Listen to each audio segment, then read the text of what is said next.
Hello and all, welcome to the Galaxy Man Show. So, for my very next guest of this week is this sensational artist who has been on Australian Idol for 2023, known by the name of Anya. So, I'm pleased to announce Anya on the show for the Galaxy Man Show for tonight. So, yeah, please welcome Anya, and here's Anya.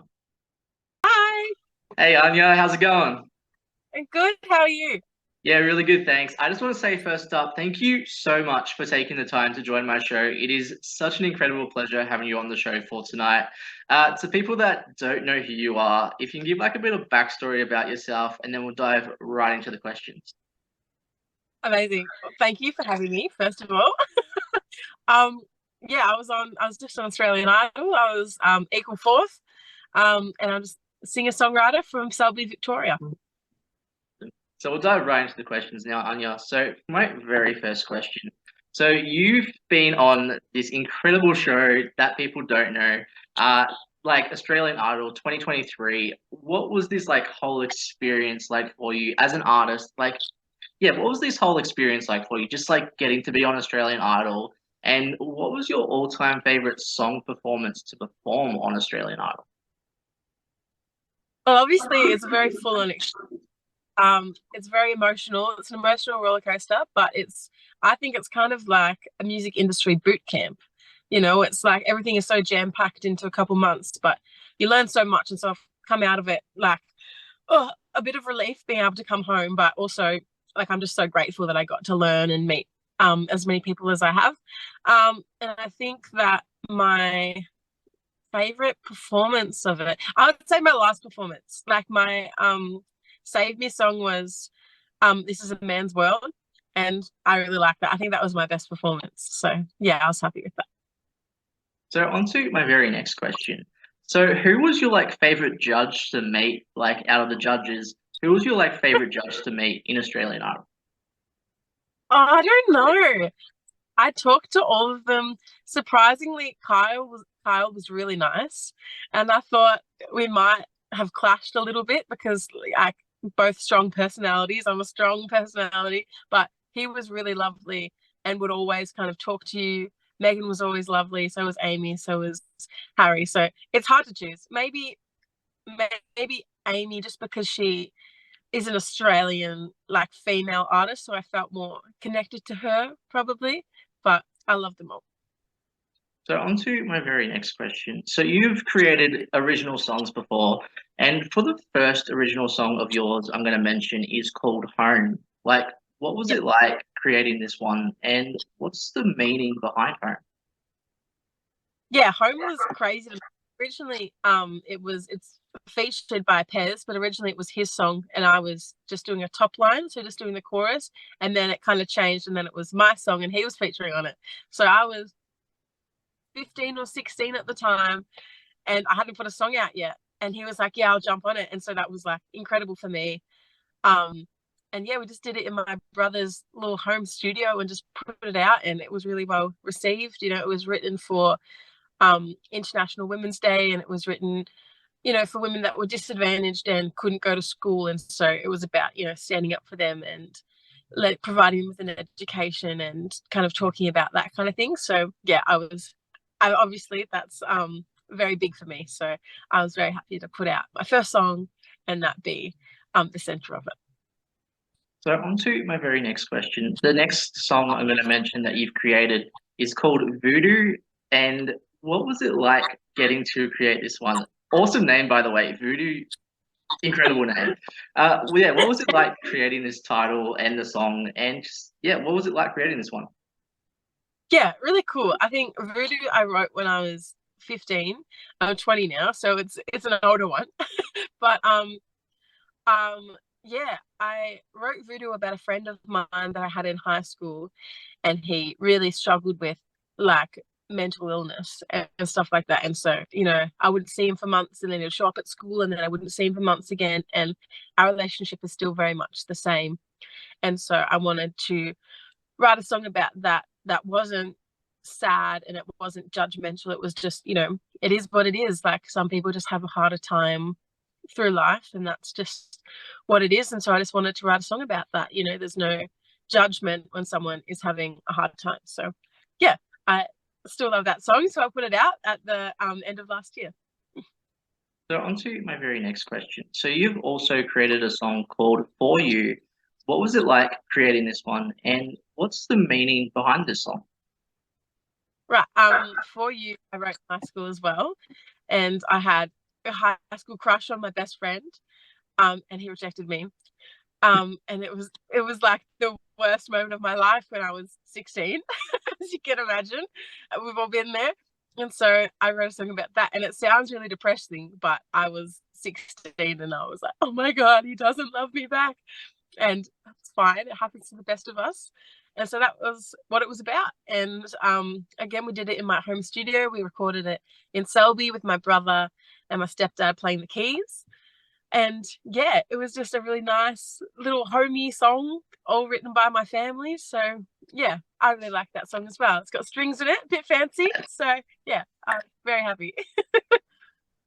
So on to my very next question. So what made you decide as a person, and especially as an artist, to get into the whole singing in the first place?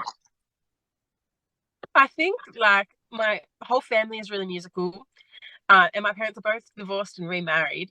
And so my mum and her partner are really, really musical. My dad plays a bit of bass, is a bit tone deaf, but still gets around it. So my whole family, it's kind of like I was just like bred into it and there wasn't really any other choice. And then as I kind of kept progressing and started picking up instruments and stuff, it was just really um I don't know, pushed for me, not in a bad way, but in a way that was the people behind me backing me and just wanting me to be successful in music. And it was kind of the only thing that I was really good at and that I really liked. Um, and yeah, and I think sometimes it's hard, when you're going through high school and you're having all these emotions and all of that stuff, you don't know what to do with all that. And so having an outlet like music to just put it all into and kind of communicate it has been very beneficial for me. So I'm glad that they pushed me a little bit. So on to my very next question. So on to performing, like what does performing music like mean to you? Like especially as an artist, like when you're performing in front of crowds, like say Australian Idol, for instance, like what was it like performing in the crowds? Like how fun was that? Like how fun was like just performing with the crowds on Australian Idol, especially on TV? Like that was crazy. So, that was a very different experience for me. I've been doing pub gigs forever. I've been at Okay. every beer garden you can think of in Melbourne. So I've played all of that, and it's a very different vibe to how you perform in a theatre kind of situation. So it was really nice to not be background music for a couple months, I think. And people are just sitting down watching you and kind of taking it all in, and you don't get that at a bar or at a pub, to be honest. Like you kind of your goal there is to make people dance, and your goal in like a theatre kind of situation is to make people listen or feel something. And so it was really nice to be the center of attention a little bit, even amongst six other people, five other people that were trying to do the same thing. So that was a little bit hard, but at the same time, you always had your moment. And so it felt like you could really take a second for yourself, which you don't usually get if you're an artist. It's hard going out here if you're gigging a lot. But so yeah, I felt like it was really nice to just have eyes just on me. I thought in a little bit of a selfish way, but yeah. So I love it. So on to my very next question. So like what's your favorite like cover song to perform and why? Favorite cover song. Well, at the moment, I sing my own kind of version of "I Have Nothing" by Whitney Houston.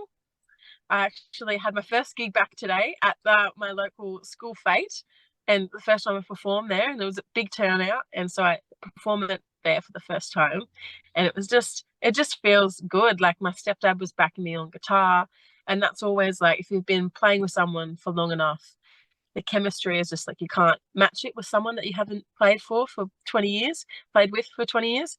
So that's my favorite song to perform with him, especially. I have to ask, by the way, did you see the Whitney Houston movie that came out this year? Yes, of course I saw it. They're my favorite kinds of movies. I loved it. Did you see it? I actually did. It was actually really good.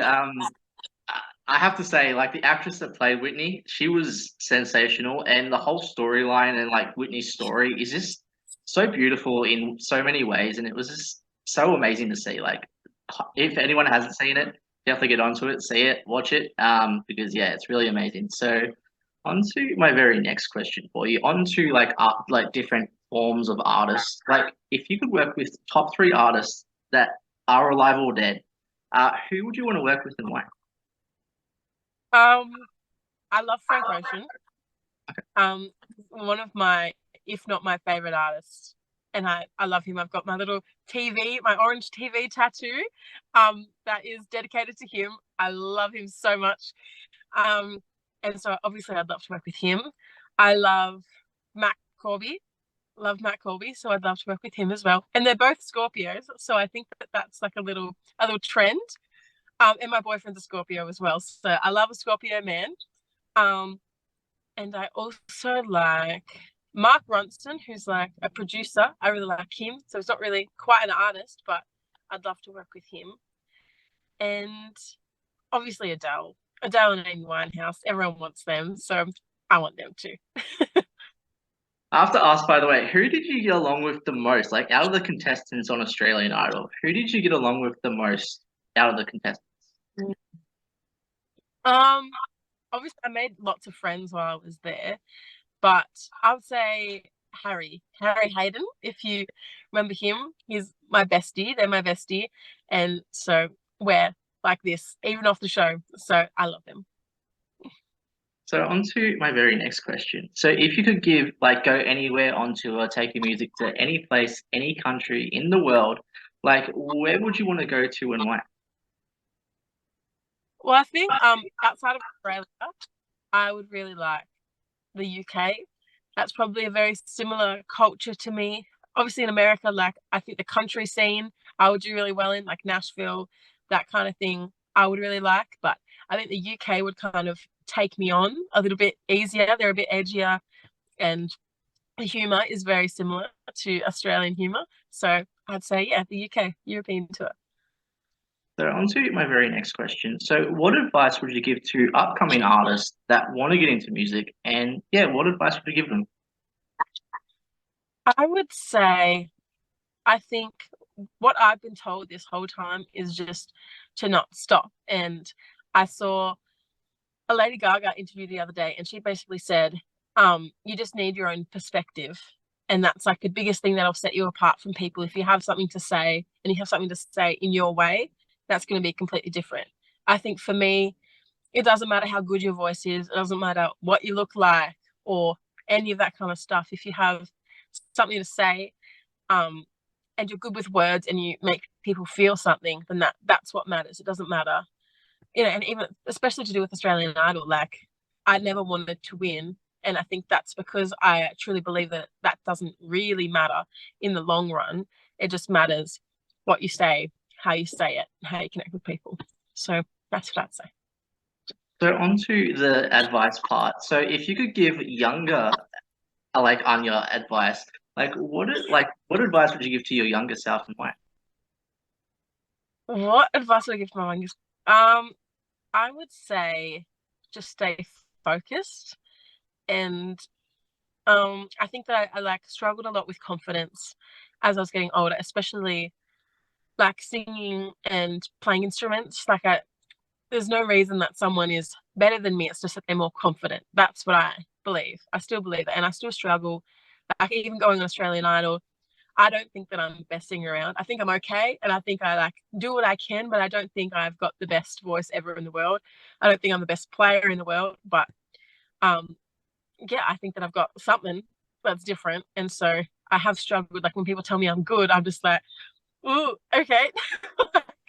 It's hard to believe sometimes. I feel like if you have this thing in your head that you're constantly trying to do better or trying to like reach a benchmark that you've set for yourself. So I would tell younger her to not even think about that and to just do your own thing and stop comparing yourself to other people. By the way, I have to say, you were amazing on Australian Idol. Like, whatever, no, whatever anyone tells you, you were amazing just the way you are. And I just wanted to say that Thank from the you. bottom of my heart. Like, you really were. Thank Everyone you. definitely go support Anya. as I said, amazing artists. So yeah, definitely go support Anya and more amazing artists like Anya. So onto the like the ups and downs of the music industry. So like what are the positive and negative sides into the industry and how do you get through those like negative moments as an artist? Positives and negatives. I think that um a positive is that you can have a lot of impact and a lot of influence over people that really need it. And especially for me when I was growing up, and I feel like a lot of younger people now, like they're listening to Billie Eilish and stuff, and it's really relatable. And you have someone to look up to that is feeling the same things that you're feeling, but is just has a bigger platform to talk about it.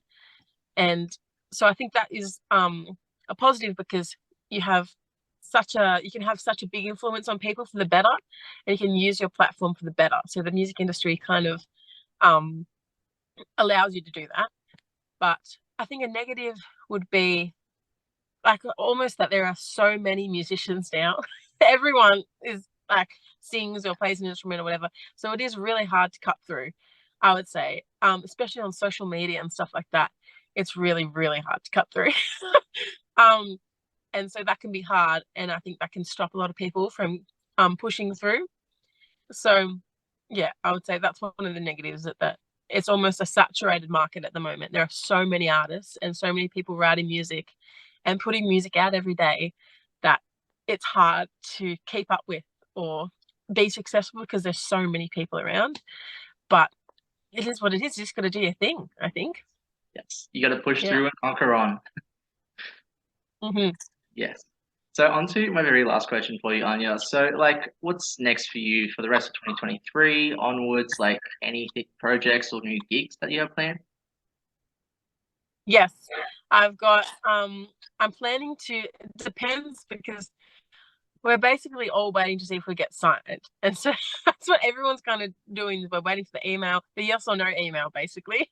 So the rest of the year kind of depends on where that goes. But I think for everyone, especially for me, like I'm writing a lot. That's like my main thing, aside from being a performer. I'm like a writer first. And so I'm writing bucket loads of songs. I've literally got 2,000 songs just on my little MacBook. And so I'm ready to put out an EP and hopefully do a tour, an Australian tour of that. Um, May 12th, I've got a gig at Suki Lounge in Belgrave, which is in Victoria, which is where I live. So I've got a nice gig there. And that's like my next big thing. That's like what I'm gearing up to do. And I'm hoping that people show up in pink with their little pink wigs on or their pink outfits. So yeah, that's what's next for me. Awesome. Well, I just want to say thank you so much, Anya, for taking the time to join my show. It has been such an incredible pleasure having you on. Do you have like any last final thoughts or anything that you like to share to people? Sure.